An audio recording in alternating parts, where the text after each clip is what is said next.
राजस्थान के एक शहर में नरेश नाम का एक युवक रहा करता था, जो गांव से शहर आकर रहने लगा था। उसकी सरकारी नौकरी नई नई लगी थी। वो अपनी पत्नी रचना के साथ बड़े प्रेम से रहा करता था। पति पत्नी दोनों ही खाटू वाले श्याम के परम भक्त थे।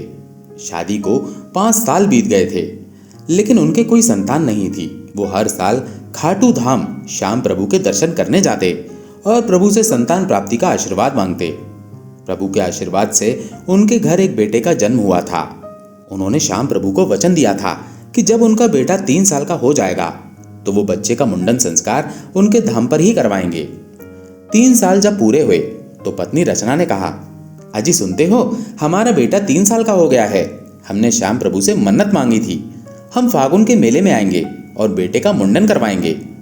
नरेश बोला, हाँ ठीक कहा तुमने, चलो तुम तैयारी करो, हम कल ही खाटू धाम जाएंगे। रचना श्याम प्रभु के धाम जाने की तैयारी करने में व्यस्त थी। खुशी खुशी वो सारा सामान बांध रही थी कि तभी बच्चे की चीखने की आवाज उसे सुनाई दी। रचना फौरन बाहर की तरफ भागी। बाहर जाकर देखा तो बच्चा खून से लथपथ जमीन पर पड़ा हुआ था। देखते ही देखते वहां भीड़ इकट्ठी हो गई। बच्चे को इस हाल में देखकर रचना बच्चे को गोद में उठाकर रोते हुए कहने लगी, हाय मेरा बच्चा, मेरा लाल, आंखें खोल बेटा। अजी देखो, ये तो आंख ही नहीं खोल रहा। मेरे बच्चे को क्या हुआ है? देखो तो इसे क्या हो गया। उसी भीड़ में से एक आदमी बोला, अरे लगता है कि ये बेहोश हो गया, इसे जल्दी से डॉक्टर के पास ले चलो। तभी सूचना मिलते ही नरेश भी वहां पहुंच जाता है। वो भी बच्चे को देखकर दहाड़े मार मारकर रोने लगता है। अरे ये मेरे बच्चे को क्या हो गया? मेरे बच्चे को क्या हो गया? रचना, मेरे बच्चे को क्या हो गया? हे प्रभु, ये क्या कर दिया? रचना भी रोते हुए कहने लगी, हे श्याम प्रभु, ये आपने क्या किया? मैं तो खुशी खुशी कल आपके दरबार में इसका मुंडन कराने आ रही थी। चमत्कार करो प्रभु, चमत्कार करो। मोहल्ले वाले तरह तरह की बातें करने लगे। अरे जिस श्याम को तुम पूजने जा रहे थे वो चमत्कार नहीं करते। तुम्हारे श्याम प्रभु क्या कानों से सुन नहीं रहे जो बच्चे का ये हाल कर दिया? रचना रोते हुए बोली, हे श्याम प्रभु, लोग मुझे तुम्हारे नाम का ताना मार रहे हैं। मेरी लाज रखो प्रभु, मेरी लाज रखो। तभी एक घुड़सवार वहां से गुजरा। भीड़ देखकर वो वहां पर रुक गया और बोला, क्या हुआ भाई? क्या हुआ भाई इस बच्चे को? आप लोग क्यों रो रहे हो? रचना रोते हुए बताने लगी, बाबा, मेरा बच्चा छत से गिर गया और वह बोल नहीं रहा। क्या करूं बाबा, क्या करूं मैं? मेरे बच्चे को कोई होश में ला दे। घुड़सवार बोला, बहन रोना बंद करो, जरा मुझे देखने दो। घुड़सवार ने बच्चे की नब्ज पकड़ी और कहने लगा, बच्चे को कुछ नहीं हुआ, ये ठीक हो जाएगा। नरेश ने पूछा, बाबा आप कौन हैं? घुड़सवार ने बताया, मैं एक वैद्य हूँ, पास के गांव जा रहा था। अचानक मेरी दृष्टि आप लोगों पर पड़ी तो मैं यहाँ रुक गया। अब देर ना करो, मैं तुम्हें एक बूटी देता हूँ, इसे घोंटकर बच्चे को पिला दो, बच्चा अभी होश में आ जाएगा। रचना तुरंत बूटी घोंट कर ले आई और बच्चे के मुंह में डाल दी। थोड़ी ही देर में बच्चे ने आंख खोल दी। उधर वो घोड़सवार अचानक गायब हो गया। नरेश बच्चे को देखकर बोला, मेरे बच्चे ने आंखें खोल दी। रचना देखो, मेरे बच्चे ने आंखें खोल दी। मेरा बच्चा ठीक हो गया, हमारा बच्चा ठीक हो गया। धन्य हो प्रभु, धन्य हो महाराज। रचना बोली, अरे वो घोड़े वाले बाबा कहाँ चले गए? अभी तो यहीं थे, अचानक वो बाबा कहाँ ओझल हो गए? तभी भीड़ में से एक बूढ़ा आदमी बोला, लगता है तुम जिस श्याम बाबा का ध्यान करती हो ना बेटी, कहीं वो वही तो नहीं थे? रचना रोते हुए कहने लगी, हे श्याम प्रभु, आप हमारे द्वार पर पधारे और हम आपको पहचान नहीं पाए। देखा आप सभी ने मेरे श्याम प्रभु का चमत्कार, कितने अच्छे हैं मेरे श्याम प्रभु। तभी नरेश बोला, सुनो रचना, अब तुम जल्दी से खाटू श्याम जाने की तैयारी करो। रचना बोली, मैंने सारी तैयारी कर ली है, गाड़ी का इंतजाम तो करो। नरेश बोला, हाँ ठीक है, मैं जाता हूँ। पति नरेश गाड़ी लेने जाता है, मगर श्याम प्रभु तो शायद उसकी परीक्षा ले रहे थे। उसे गाड़ी नहीं मिलती।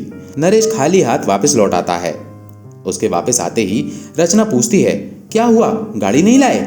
नरेश ने बताया, अरे रचना, आज तो गाड़ी वालों की हड़ताल है, एक भी गाड़ी नहीं मिली। रचना बोली, अब क्या होगा, हम क्या करें? नरेश बोला, क्या कर सकते हैं रचना, जैसी श्याम प्रभु की इच्छा, जो वो चाहेंगे वही होगा। रचना श्याम प्रभु से प्रार्थना करने लगती है, हे श्याम प्रभु, तुम तो हमारे सहारा हो, हमारी मदद करो भगवान, हमारी मदद करो। तभी दरवाजे पर एक व्यक्ति आवाज लगाता है। नरेश उससे पूछता है, आप कौन? वो व्यक्ति बताता है, जी मैं गाड़ी वाला हूँ, गाड़ी लेकर आया हूँ। आपके यहाँ से कोई खाटू धाम जाएगा? मैं भी वहीं जा रहा हूँ। खाली जा रहा था तो सोचा आपसे पूछ लूँ। नरेश बोला, अरे वाह भैया, तुम खूब आए, हमें तो खाटू धाम ही जाना है, चलो चलो। व्यक्ति बोला, हाँ तो फौरन चलो। जो श्याम प्रभु को मन से याद करता है, प्रभु उसकी अवश्य ही सहायता करते हैं।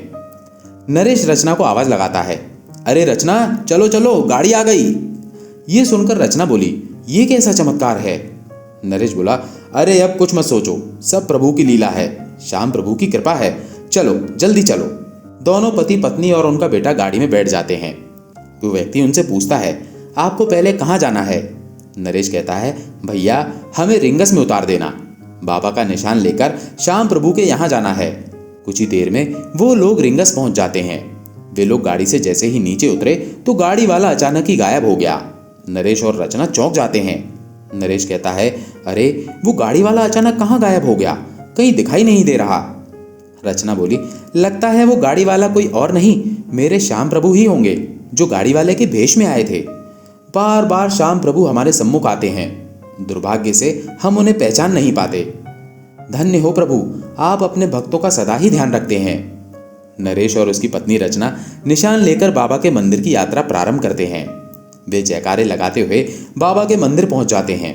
श्रद्धा से बाबा को निशान चढ़ाते हैं। केसरिया झंडों की शोभा बहुत प्यारी लग रही थी। बच्चे का मुंडन करवाने के बाद नरेश रचना से कहता है, रचना, बच्चे का मुंडन तो हो गया, अब चलो बाबा को मक्खन मिश्री चूरमा का भोग लगाकर उनका शुक्रिया अदा करते हैं। रचना श्याम बाबा के सामने हाथ जोड़कर कहती है, हे श्याम बाबा, जितनी आपकी कृपा का बखान करूं उतना ही कम है। आपने मेरे बेटे के प्राण बचाए, आप ही गाड़ी चलाकर हमें अपने धाम पर लेकर आए, लेकिन हम आपको पहचान नहीं पाए। आपके हम सदा आभारी रहेंगे। नरेश भी हाथ जोड़कर कहने लगा, हे प्रभु, आपकी कृपा से मुझे शहर में नौकरी मिली, मेरे परिवार को आपने खुशहाली दी, मैं आपका सदा ऋणी रहूंगा।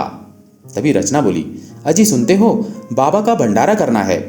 नरेश बोला, नहीं रचना, हमें वापस जाना पड़ेगा, क्योंकि मुझे ड्यूटी पर जाना है, मैं तो बस 2 दिन की छुट्टी लेकर आया था। रचना बोली, अच्छा तो ऐसा करते हैं, हम भंडारे के पैसे पुजारी जी को दे देते हैं, वो श्याम प्रभु का भंडारा करा देंगे। नरेश बोला, हाँ विचार अच्छा है। अच्छा तुम एक काम करो, तुम्हारे पास जो पैसे थे जो मैंने दिए थे वो पुजारी जी को दे दो। रचना ने जैसे ही अपने पर्स को देखा, वो उसके पास नहीं था। वो इधर उधर देखने लगी, पर उसका रुपयों से भरा पर्स खो चुका था। रचना परेशान होते हुए बोली, सुनो जी, मेरा पर्स कहीं खो गया है, हम अब बाबा का भंडारा कैसे करेंगे? नरेश बोला, क्या कह रही हो, कहाँ चला गया पर्स? अब हम क्या कर सकते हैं, बाबा से ही प्रार्थना करो, शायद वही हमारी समस्या हल करेंगे। रचना बाबा से प्रार्थना करने लगी, हे प्रभु, आपने हमेशा हमारा दुख दूर किया है, आपके भंडारे के पैसे मुझसे कहीं खो गए हैं, हे प्रभु, हारे के सहारे हमारी प्रार्थना स्वीकार करो। तभी वहां एक व्यक्ति आता है और कहता है, बहन जी, क्या ये पर्स आपका है? रचना उससे पूछती है, मेरा ये पर्स तुम्हारे पास कैसे आया? उस व्यक्ति ने बताया, बहन जी, मैं पूजा सामग्री बेचता हूँ, आपने मेरी दुकान से पूजा सामग्री ली थी ना, तो गलती से आप अपना पर्स मेरी दुकान पर छोड़ आई थी। अब मैंने आपको पूरे मेले में खोजा, हार कर मैं श्याम बाबा के मंदिर में इस पर्स को जमा कराने आया था, तो आपको मैंने पहचान लिया। लीजिए, आप अपना पर्स लीजिए, मैं चलता हूँ। रचना पर्स लेकर श्याम बाबा को धन्यवाद देने लगी। हे प्रभु, तेरा लाख लाख शुक्र है, बाबा आप सच्चे हैं, हे शीश के दानी वरदानी, तुम्हारी जय हो। नरेश और उसकी पत्नी पुजारी जी के पास जाते हैं और कुछ पैसे देकर बोलते हैं, पुजारी जी, हम बाबा के लंगर के लिए रुपए आपको दे रहे हैं, आप हमारी तरफ से श्याम प्रभु बाबा के लंगर कराने की कृपा करें, क्योंकि हम अब जाना चाहते हैं, हमारा जाना बहुत जरूरी है। पुजारी जी बोले, ठीक है जजमान, जैसी श्याम प्रभु की इच्छा। आइए, पैसा आप लंगर कमेटी में जमा करा दें, श्याम प्रभु आपकी झोली सदा धन वैभव से भरे। लंगर कमेटी में पैसा जमा करके नरेश और रचना बाबा से आज्ञा लेकर अपने घर खुशी खुशी लौट आते हैं। ये सत्य है, जो खाटू श्याम बाबा पर विश्वास और आस्था रखते हैं, उनकी रक्षा शीश के दानी महाप्रभु श्याम बाबा करते हैं और उनकी झोली खुशियों से भरते हैं। जय हो शीश के दानी श्याम प्रभु की, जय हो हारे के सहारे की।